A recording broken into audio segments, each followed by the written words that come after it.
Good morning student. Today we will discuss again the chapter 4 globalization.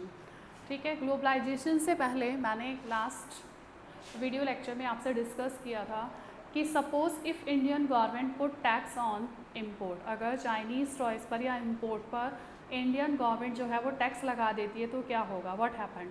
तो उसने बताया था कि जितने भी सेलर्स हैं, ठीक है, उन्हें टैक्स पे करना पड़ेगा और टैक्स पे करने की वजह से चाइनीज़ टॉयज़ की कॉस्ट भी जो है वो क्या आएगी, हायर आएगी, और जो बायर्स हैं उसे बाय करने वाले हैं उन्हें भी हाई अमाउंट पे करना पड़ेगा, जिसकी वजह से चाइनीज़ टॉयज़ की मार्केट जो है वो ऑटोमेटिकली क्या हो जाएगी, रिड्यूस हो जाएगी। तो यहाँ पर हमने देखा tax on import is a example of trade barrier. ठीक है, ट्रेड बैरियर का एग्जाम्पल क्या है, बैरियर का मतलब होता है रिस्ट्रिक्शन।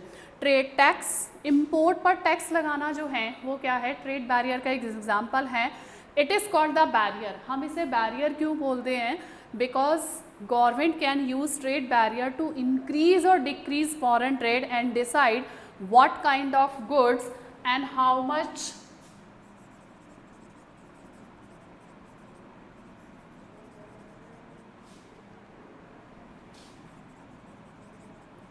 comes in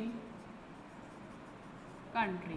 ठीक है, तो उसने बताया कि यहाँ पर tax on import is a example of trade barrier. Barrier का एग्जाम्पल क्या है, टैक्स, इम्पोर्ट पर टैक्स लगाना। और हमने इसे बैरियर क्यों बोला है कि it is because government can use trade barrier. India government जो है वो ट्रेड बैरियर यूज़ कर सकती है, इंक्रीज़ भी कर सकती है, डिक्रीज़ भी कर सकती है, फॉरेन ट्रेड को डिसाइड कर सकती है what kind of goods and how much goods comes in a country, कैसे गुड्स कंट्री के अंदर आ जा सकते हैं और कितनी क्वांटिटी में आते हैं। इंडियन गवर्नमेंट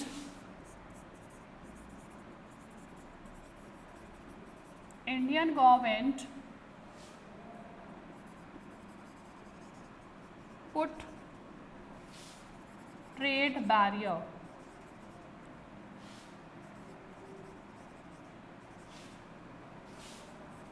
after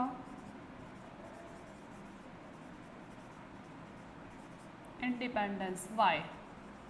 अब यहाँ पर क्वेश्चन आता है, हमने सबसे पहले डिस्कस किया कि ट्रेड बैरियर क्या होता है। तो ट्रेड बैरियर का मीन्स क्या होता है कि गवर्नमेंट जो है वो फॉरेन इम्पोर्ट पर टैक्स लगा सकती है, बैरियर लगा सकती है कि कितने goods country, what kind of goods, कैसे गुड्स कितनी अमाउंट, कितने बल्क में आ सकते हैं इंडिया के अंदर। तो इंडियन गवर्नमेंट ने जो है वो ट्रेड बैरियर लगाया आफ्टर इंडिपेंडेंस। इंडिपेंडेंस के बाद में ट्रेड बैरियर यूज़ किया गया था। उसका रीज़न क्या था, फर्स्ट रीज़न था, ठीक है, क्वेश्चन सेम आएगा, why Indian government put trade barrier after independence. So India allow only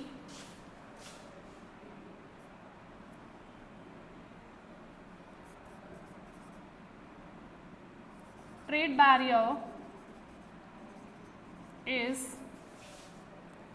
barrier was necessary to protect the local producer। सबसे फर्स्ट रीज़न था कि ट्रेड बैरियर वॉज नेसेसरी, सबसे ज़रूरी ट्रेड बैरियर था क्योंकि लोकल प्रोड्यूसर्स को भी प्रोटेक्ट करना ज़रूरी था। अगर बाहर से ही मतलब इंपोर्ट करते रहेंगे तो यहाँ पर क्या होगा, जितने भी हमारे लोकल प्रोड्यूसर्स हैं वो क्या फेस करेंगे, लॉस फेस करेंगे। ठीक है, सेकंड है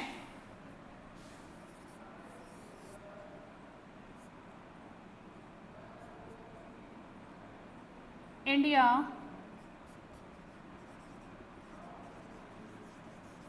only import essential items such as petroleum, machinery,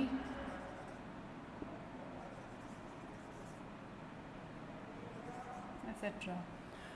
India only import क्या कर रहा था, ओनली असेंशियल आइटम्स इम्पोर्ट कर रहा था, जैसे कि पेट्रोलियम है, मशीनरी है, ठीक है, अदर थिंग्स है। During the early stage, third reason था during the early stage of development, ठीक है, during the early stage of development, ठीक है, have given protection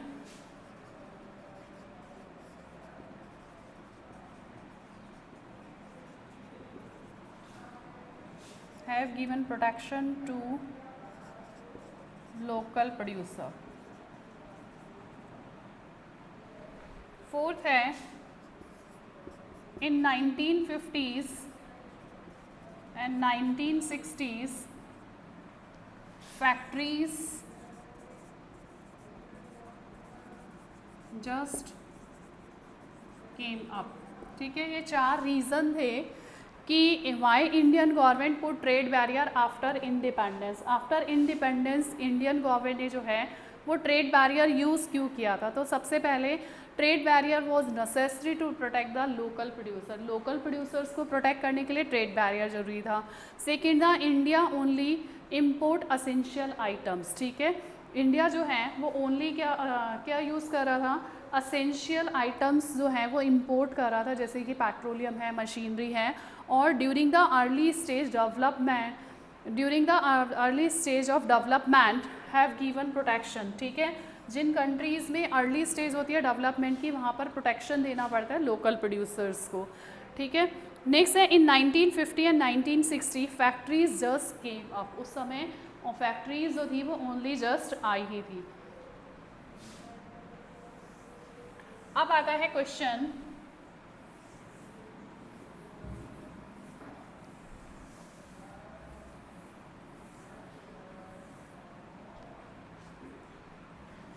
in 1991 the Indian government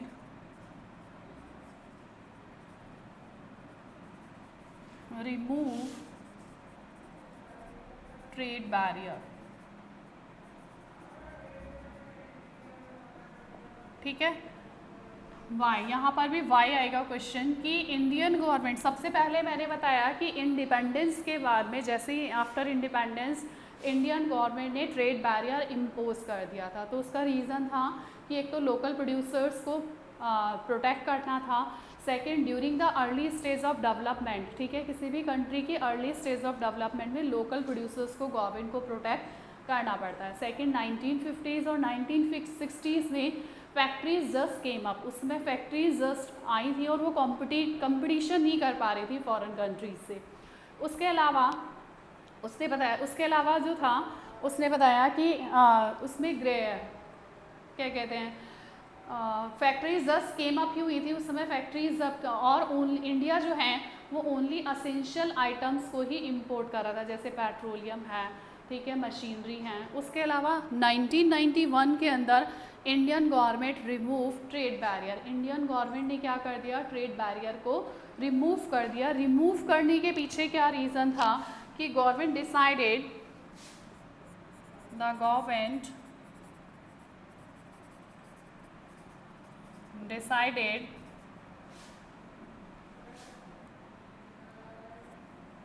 the Indian producer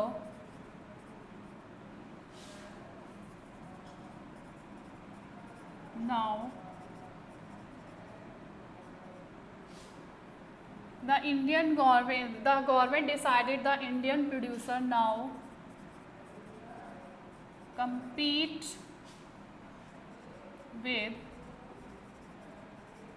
foreign producers, ठीक है। अब Indian government ने decide किया था the times come for Indian producer to compete with the producers around the world।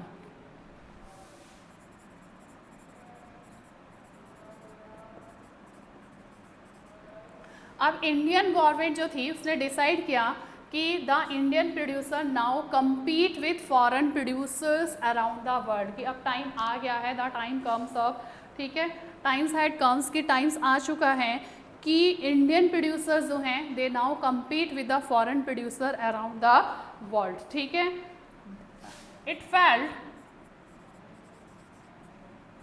competition improve the quality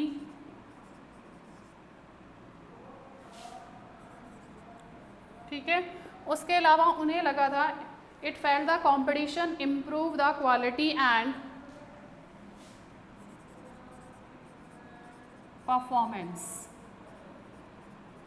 ठीक है, तो उन्होंने क्यों हटाया, ट्रेड बैरियर रिमूव क्यों किया था कि सबसे पहले 1991 के अंदर इंडियन गवर्नमेंट जो था उसने ट्रेड बैरियर को रिमूव किया था। फर्स्ट था the government decided the Indian producer now compete with the foreign producer around the world. It felt the competition improve the quality and performance. ये competition जो है वो improve करेगा किसको, performance को भी और qualities को भी। ठीक है, अब आता है what is liberalization। ठीक है, अब उसने allow कर दिया था, ठीक है, इंडियन competitions जो है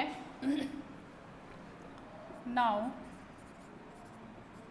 Indian government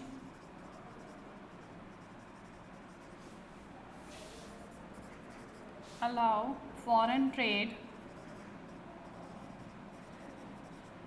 and foreign investment। ठीक है, लिबरलाइजेशन का मीन्स क्या होता है, liberalisation means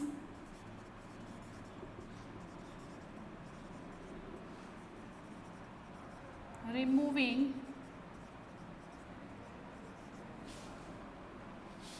restriction set up by the government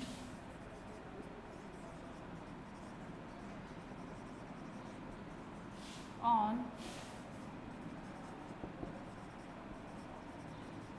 foreign trade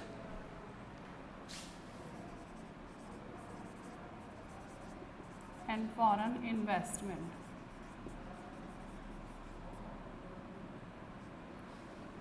तो लिबरलाइजेशन का मीन्स क्या था, removing restriction setup by the government on foreign trade and foreign investment.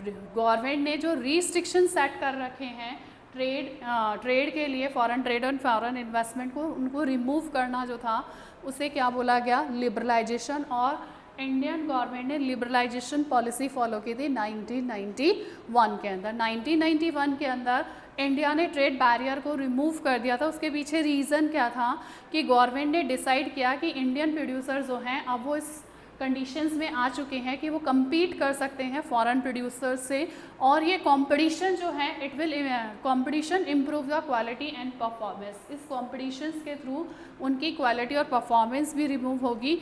Now Indian government allow foreign trade and foreign investment. उसने allow कर दिया foreign trade and foreign investment को।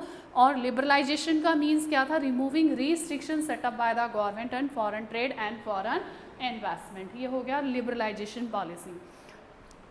इसमें remember रखना, आफ्टर इंडिपेंडेंस इंडियन गवर्नमेंट ने trade barrier क्यों लगाया था, पुटअप क्यों किया था और बाद में रिमूव क्यों किया था। अब हम बात करते हैं WTO, और इसको सपोर्ट भी किसके थ्रू किया गया, लिबरलाइजेशन पॉलिसी जो थी it is supported by the powerful international organisation. ठीक है, foreign trade and foreign investment policy जो थी इसको सपोर्ट भी कौन कर रहा था, पावरफुल इंटरनेशनल ऑर्गेनाइजेशन, और उसका नाम था WTO, वर्ल्ड ट्रेड ऑर्गेनाइजेशन। ठीक है, world trade organisation WTO, world trade organisation. तो WTO वर्ल्ड ट्रेड ऑर्गेनाइजेशन, ठीक है, its main aim to liberalize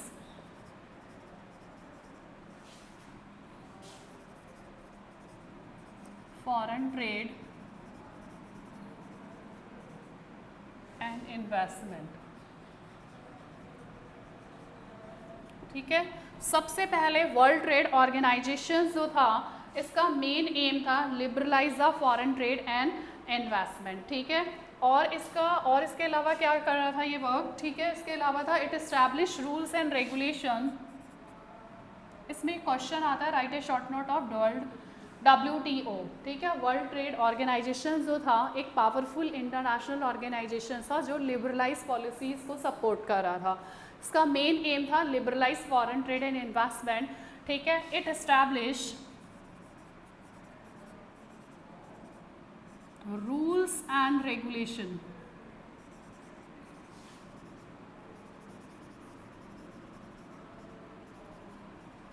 regarding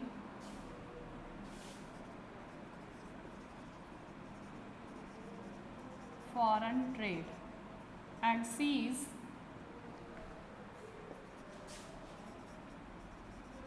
rules, ठीक है. ये एस्टैब्लिश, ये किस लिए एस्टैब्लिश किया गया था?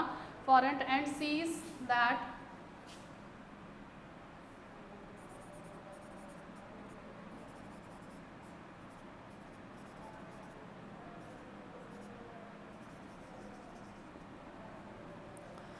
सबसे पहले इसका मेन एम था कि फॉरेन ट्रेड एंड इन्वेस्टमेंट को लिबरलाइज करना, फ्री करना, और it establish rules and regulation. इसका मेन वर्क क्या था कि रूल्स एंड रेगुलेशन इस्टेब्लिश करना regarding foreign trade and sees that rules are obeyed, ठीक है. रूल्स जो हैं वो ओबेड भी किए जा रहे हैं. WTO rules have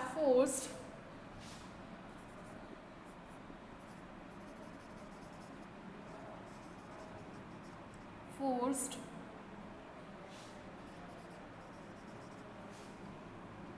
the developing countries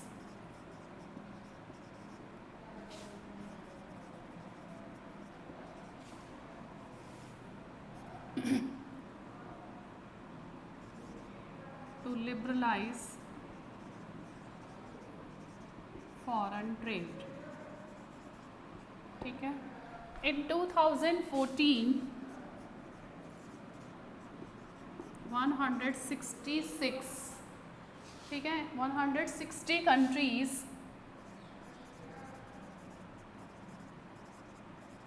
are the members of WTO. तो यहाँ पर शॉर्ट नोट होता है वर्ल्ड ट्रेड ऑर्गेनाइजेशन, मैंने बता दिया it is a powerful organisation to support the foreign trade. ये एक पावरफुल ऑर्गेनाइजेशन था जो foreign liberalisation of foreign trade के लिए सपोर्ट कर रहा था. Its main aim to liberalise foreign trade and investment, establish rules and regulation. इसका मेन वर्क क्या था कि रूल्स एंड रेगुलेशन रिगार्डिंग, ठीक है, rules and regulation regarding foreign trade and sees that rules are obeyed. इसका main work था कि rules and regulation बनाना है फॉरेन ट्रेड के लिए और ये भी देखना है कि रूल्स फॉलो किए जा रहे हैं या नहीं किए जा रहे हैं. WTO rules force the developing country, specially developing countries को फोर्स कर रहा था टू लिबरलाइज फॉरेन ट्रेड, वो फॉरेन ट्रेड को लिबरल करें. In 2014 160 countries are the members of WTO. 160 countries जो थी वो इसकी मेंबर्स थी WTO की. अब हम पढ़ते हैं इम्पैक्ट ऑफ ग्लोबलाइजेशन.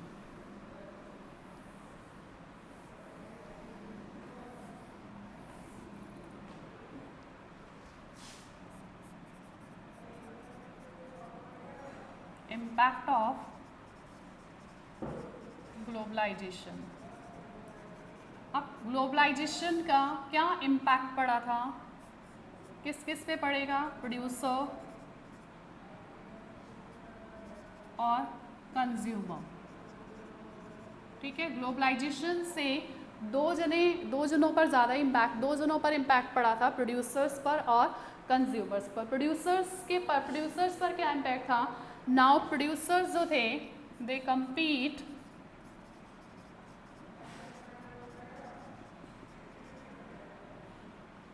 उससे दे कम्पीट among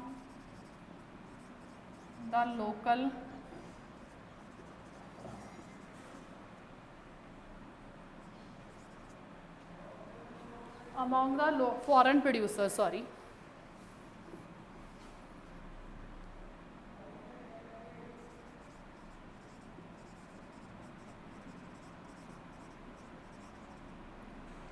और कंज्यूमर्स पर क्या इम्पैक्ट आया था कि consumer it enjoy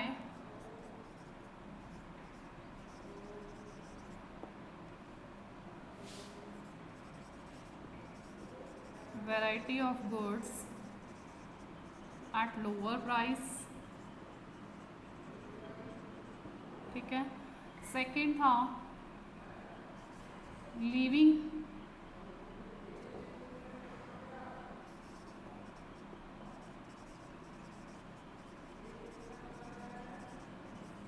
standard is higher, ठीक है।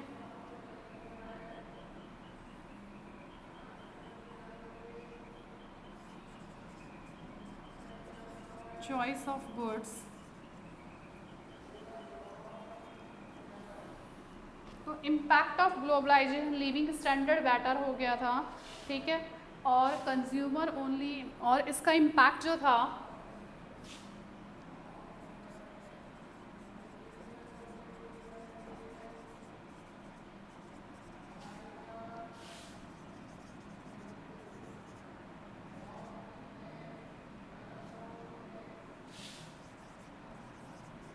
Well off sections of the society.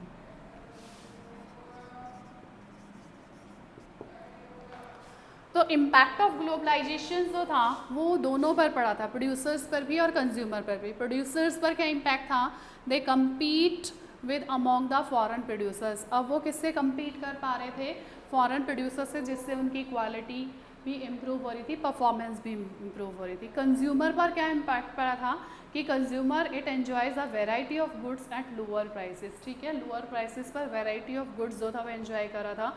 Living standard जो था इज़ हायर, उसका लिविंग स्टैंडर्ड जो था वो पहले से क्या हो गया था, हायर हो गया था। एंड इम्पैक्ट जो था वो ओनली अर्बन एरियाज था of well off sections of the societies का इम्पैक्ट जो था वो ओनली जो था well off sections of the society in urban areas तक था। तो today we will discuss on liberalisation of foreign trade and foreign investment हमने डिस्कस किया। उसके बाद लिबरलाइजेशन जो था मैंने बताया कि उसने सबसे पहले आफ्टर इंडिपेंडेंस जो था वो क्या किया गया, फॉरेन ट्रेड बैरियर इम्पोज किया गया, ट्रेड बैरियर लगा दिया था 1991 के अंदर। इंडियन गवर्नमेंट ने ट्रेड बैरियर को क्या किया, रिमूव कर दिया, ठीक है। इसे बोलते हैं लिबरलाइजेशन, ठीक है। नेक्स्ट था WTO, वर्ल्ड ट्रेड ऑर्गेनाइजेशन जो था वो फॉरेन ट्रेड को सपोर्ट कर रहा था, उसका मेन एम ऑफ वर्क क्या था। आफ्टर दैट मैंने बताया कि impact of globalisation as a producer और ए कंज्यूमर, दोनों पर क्या इम्पैक्ट पड़ा था। Thank you.